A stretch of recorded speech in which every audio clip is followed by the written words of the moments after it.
അങ്ങനെ പിറ്റേ ദിവസം രാവിലെ തന്നെ ഞാൻ എഴുന്നേറ്റു. ഇന്ന് ജപ്പാനിലെ ഞങ്ങളുടെ അവസാനത്തെ ദിവസമാണ്. ഇന്ന് ഞങ്ങൾ ജപ്പാനിൽ നിന്നും കൊറിയയിലേക്കാണ് പോകുന്നത്. ഞാനങ്ങനെ ബ്രേക്ക്ഫാസ്റ്റ് കഴിക്കാനായി ഹോട്ടലിലെ റെസ്റ്റോറൻറ്റിലേക്ക് എത്തിയിരിക്കുകയാണ്. നീണ്ട ബ്രേക്ക്ഫാസ്റ്റ് ഓപ്ഷൻസാണ് ഇവിടെ വെച്ചിരിക്കുന്നത്. കാര്യമായിട്ട് കോണ്ടിനെൻ്റൽ ആണെങ്കിലും ഇവിടെ ജപ്പാനീസ് ഫുഡും എല്ലാം തന്നെ ഇവിടെ ഒരുക്കി വെച്ചിട്ടുണ്ട്. 4 സ്റ്റാർ ഹോട്ടലാണ് ഞങ്ങൾ നിന്ന ഹോട്ടൽ. ഫുക്കുക്ക എന്ന് പറഞ്ഞ ഈ സ്ഥലത്തിൽ നിന്നും ഞങ്ങൾ എയർപോർട്ടിൽ നിന്നും ഞങ്ങൾ നേരെ പോകുന്നത് കൊറിയയിലെ ബുസാനിലേക്കാണ്. അവിടുത്തെ കാഴ്ചകളിലേക്കാണ് ഇനി ഞങ്ങളുടെ യാത്ര.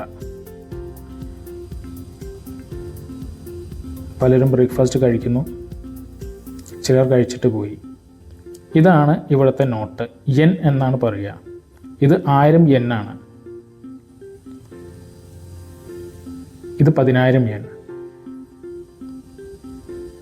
ഞാൻ നിങ്ങൾക്ക് അറിയാൻ വേണ്ടിയിട്ടാണ് ഈ നോട്ട് ഇങ്ങനെ കാണിക്കുന്നത്. അങ്ങനെ ഞങ്ങൾ ഫുക്കുക്ക, അതായത് ജപ്പാനിലെ ഒരു ഇൻ്റർനാഷണൽ ഡിപ്പാർച്ചറിൻ്റെ അവിടേക്കാണ് എത്തിയിരിക്കുന്നത്. ഇവിടെ നിന്നാണ് ഞങ്ങൾ ഫ്ലൈറ്റ് കയറി കൊറിയയിലേക്ക് പോകുന്നത്. ഇതാണ് എയർപോർട്ടിൻ്റെ പുറംഭാഗം. ഇത് എയർപോർട്ടിൻ്റെ ഉള്ളിലേക്ക് ഞങ്ങൾ കടന്നു. ബാഗെല്ലാം ചെക്ക് ഇൻ ചെയ്ത് ഞങ്ങൾ എയർപോർട്ടിൻ്റെ ഉള്ളിലേക്കാണ് ഇപ്പോൾ എത്തിയിരിക്കുന്നത്. ഞങ്ങളങ്ങനെ മുന്നോട്ടേക്ക് എയർപോർട്ടിലൂടെ നടക്കുകയാണ്.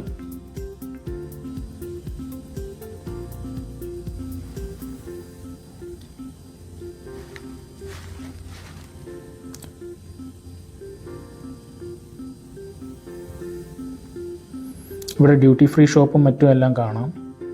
ആൾക്കാർ പലരും ക്യൂ നിന്ന് സാധനങ്ങളെല്ലാം വാങ്ങുന്നു. പല എയർലൈൻസിൻ്റെ ഫ്ലൈറ്റ്സുകളും ഇവിടെ ഇങ്ങനെ നിർത്തിയിട്ടിരിക്കുന്നത് കാണാം. ഇത് തായ് എയർലൈൻ്റെ ഫ്ലൈറ്റാണ്. അങ്ങനെ ഞങ്ങൾ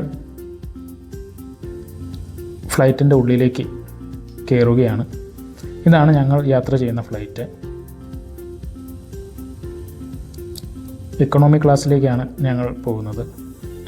ഇത് പ്രീമിയം എക്കണോമിയോ ബിസിനസ് ക്ലാസ്സോ ആയിരിക്കാം. കാരണം ജപ്പാനിൽ നിന്ന് കൊറിയയിലേക്ക് അധികം ദൂരമില്ല. 1 മണിക്കൂർ എങ്ങാനേ ഉള്ളൂ യാത്ര.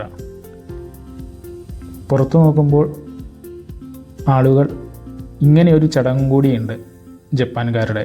ഇത് മിക്ക സ്ഥലങ്ങളിലും നമ്മളധികം കാണാത്തതാണ്. ഇത് അവരുടെ ഒരു ആദരവാണ്. നമ്മൾ ആ നാട്ടിൽ ചെന്നു തിരിച്ചു പോകുമ്പോൾ അവർ കാണിക്കുന്നൊരു ആദരവ്.